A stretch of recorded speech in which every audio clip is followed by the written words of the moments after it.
This is episode 1 of Cybersecurity Fundamentals.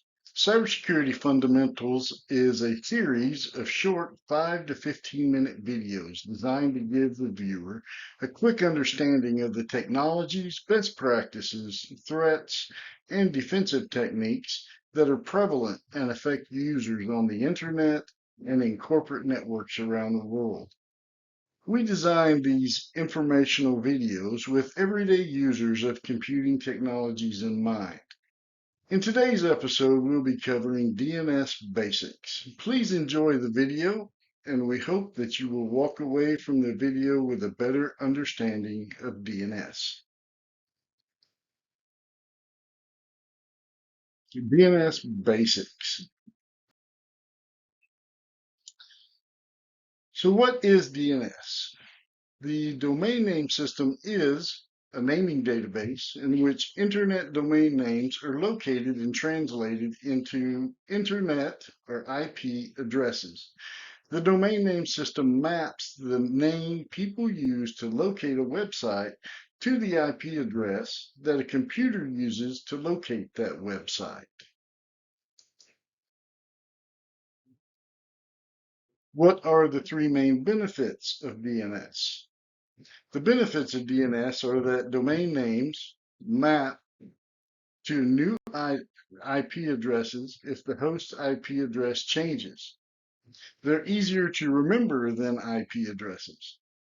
And they allow organizations to use a domain name hierarchy that is independent of any IP address assignment.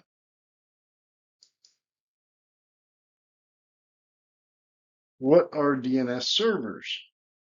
How many types of DNS servers are there, and what are they called? The first DNS server type that you'll see in any network is the recursive resolver.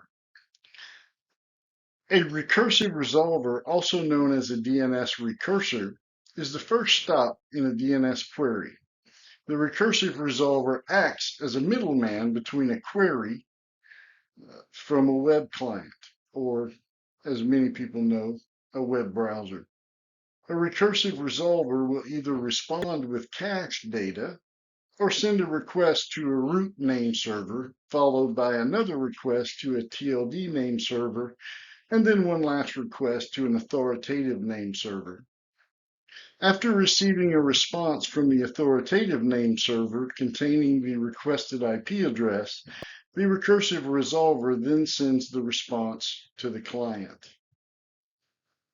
DNS root name server is the second name server or DNS server that you will find in the query process. There are only 13 DNS root name servers, and they are known to every recursive resolver.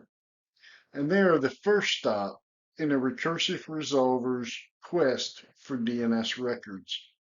A root server accepts a recursive resolver's query, which includes a domain name, and the root name server responds by directing the recursive resolver to a TLD name server based on the extension of that domain, such as .com, .net, or .org. The root name servers are overseen by a nonprofit called Internet Corporation for Assigned Names and Numbers, also known as ICANN.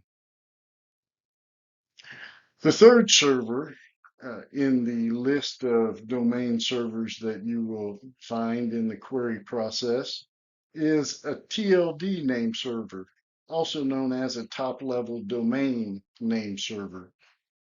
A TLD name server maintains information for all the domain names that share a common domain extension, such as .com, .net, or whatever comes after the last dot in a URL. For example, a .com TLD name server contains information for every website that ends in .com. If a user was searching for google.com after receiving a response from a root name server, the recursive resolver would then send a query to a .com TLD name server, which would respond by pointing to the authoritative name server for that domain. Authoritative name servers. are the final name server that you will find in the quest for resolving a domain name in the query process. When a recursive resolver receives a response from a TLD name server, that response will direct the resolver to an authoritative name server. The authoritative name server is usually the resolver's last step in the journey for an IP address.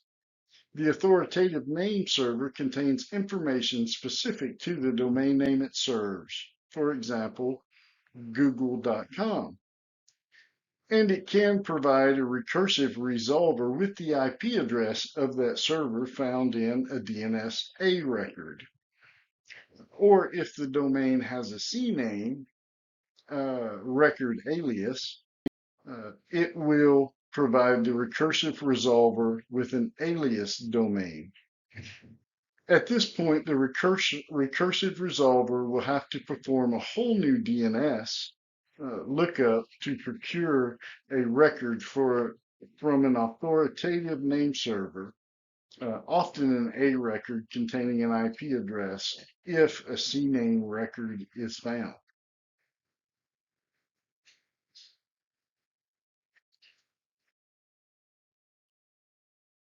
What are DNS records and what do they do? There's basically 5 types of records that make up the DNS records that are used to record and disseminate information about domain names from domain registrars. Here are some of the most common records. The first one is a record or an address mapping record. This is the address record most commonly used for linking host names, i.e. domains, with corresponding IPv4 addresses or standard IP addresses. There's also the Quad A IPv6 address record. This is also an address record just like the A record, but it's only for IP version 6 addresses. Its function is the exact same as the A record. Then there's the CNAME record, which is spelled out as the canonical name record. CNAME aliases one host name to another. What does it mean? It works similarly to an A record, but instead of linking to an IP address, it links to another host name. Of course, then you have your MX records or mail exchange records. MX records are used to route outgoing emails to an email server. They specify an SMTP email server for a domain. And then finally, you have text, TXT records or text records. These are machine readable data that you add to your DNS. They may have various purposes, one of which is email security, like the use of SPF, DKIM, and DMARC records.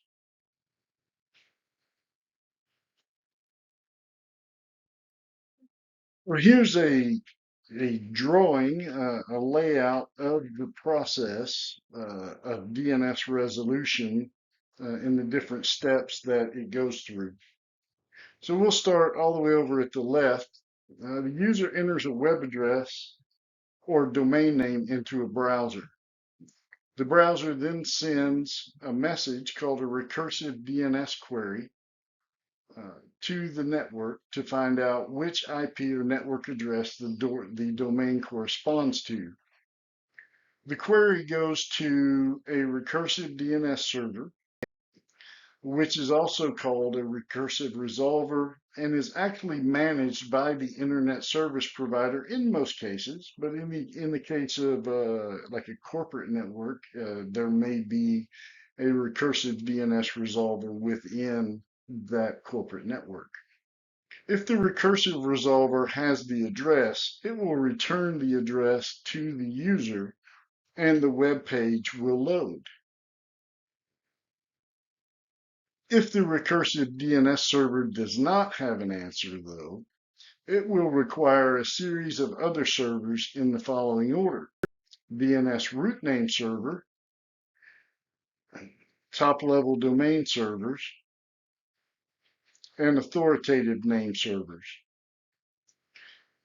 The three server types work together and continue redirecting until they retrieve a DNS record that contains the queried IP address.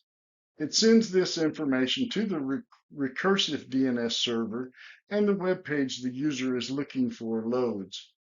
DNS root name servers and TLD servers primarily redirect queries and rarely provide the resolution themselves.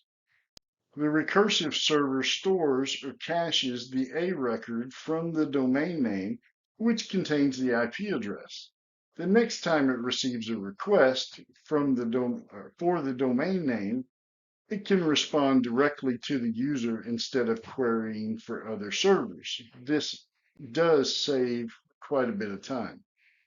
If the query reaches the authoritative server and it cannot find the information, it returns an error message. The entire process of querying the various servers takes a fraction of a second and is usually imperceptible to most users.